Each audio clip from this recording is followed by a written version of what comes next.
l'administration territoriale de la décentralisation et de la sécurité au Burkina Faso a tenu le 16 février 2023 à Ouagadougou sa première session du conseil d'administration du secteur ministériel. Placée sous le thème « Le défi de la coproduction de la sécurité au Burkina Faso », elle a été consacrée à l'adoption du rapport d'activité 2022 et du programme d'activité 2023. Au titre de l'année écoulée, il ressort que le bilan est satisfaisant au regard du taux de réalisation des objectifs du ministère estimé à 63%, même si des défis restent à relever. Au cours de la rencontre, le colonel Boukari Zoungrana, ministre de l'administration territoriale, a mis en avant la nécessité pour tous les acteurs de travailler en synergie pour faire face aux attaques multiformes menées chaque jour. Il a souligné que c'est le cas pour la police et la gendarmerie.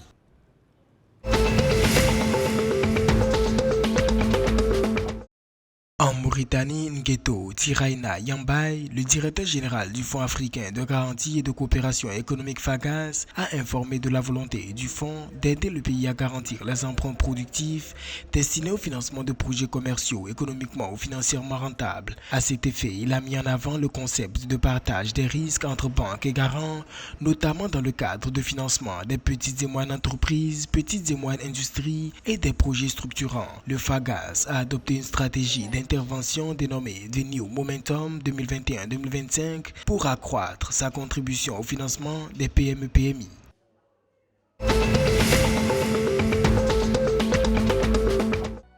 À l'occasion des assises de l'entreprise 2023 qui se tiennent à Dakar les 16 et 17 février, le Premier ministre Amadou Ba a confirmé le soutien et l'ambition de l'État à soutenir les entreprises locales. Selon le chef du gouvernement, le Sénégal a pour ambition de faire émerger des champions en attirant et en développant à partir de son territoire des investissements directs étrangers qui, en partenariat avec le secteur privé local, positionneront le pays dans les chaînes de valeur mondiale à travers les filières compétitives. Notons qu'à cet effet, beaucoup d'investissements sont faits dans la mise en place des infrastructures nécessaires afin de créer un pôle industriel à haute valeur ajoutée et un pôle logistique intégré.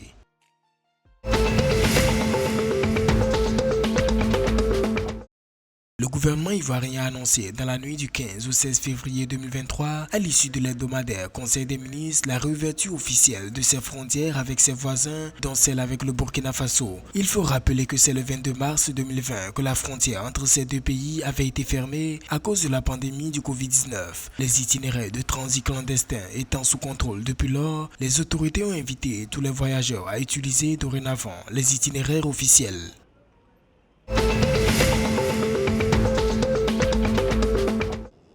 Le gouvernement togolais veut dynamiser sa gestion des ressources océaniques. Un atelier de validation nationale est en cours à cet effet, réunissant divers acteurs clés du secteur. Ce plan, prévu sur 5 ans, devrait peser 205,54 milliards de francs CFA selon les premières informations. L'objectif est d'améliorer la gouvernance de l'économie bleue, de réaliser les réformes nécessaires pour le doter d'un arsenal juridique et de renforcer les capacités de prévention. L'un des principaux enjeux du secteur au Togo est de faire face au changement climatique.